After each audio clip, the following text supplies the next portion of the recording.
In this video, we will show you how to replace your blower motor resistor. Let's get into it. Now let's get started on doing this blower motor resistor. You're going to find it right underneath the passenger side dash. We'll start with looking for our white connector. On this connector, you're going to find a little rectangular tab. You can gently squeeze on this and then pull down the connector. Once you have it down, go ahead and give it a close inspection for corrosion. That looks good. We'll set that aside. Now the next thing we're going to do is remove our two 5.5mm mounting bolts.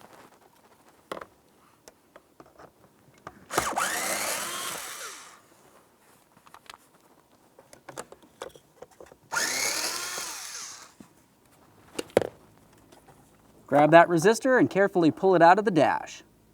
There it is, friends.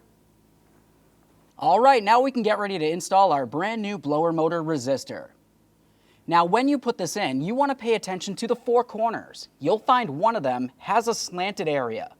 That slanted area needs to be facing towards the front on the passenger side. We'll go ahead and put this into place. Once you put it in place, continue on by starting in both of your mounting bolts. After that, snug them up.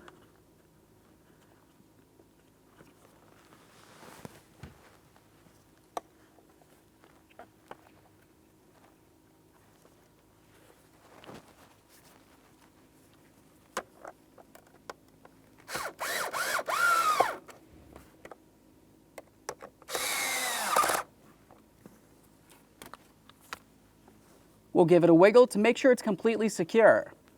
Once you're sure it's tight to the dash, we'll continue on with our electrical connector. Press it in and listen for a click. Give that a tug to make sure it's secure. All right, at this point, we've got it fully installed. You're just going to want to test it. Put the key in the on position and test your blower motor functionality on all speeds. Aside from that, thanks for watching. When only the best will do, demand TRQ. The only company that lets you view before you do. TRQ is committed to offering the highest quality aftermarket auto parts that are engineered for peace of mind. Thanks for using and viewing with TRQ.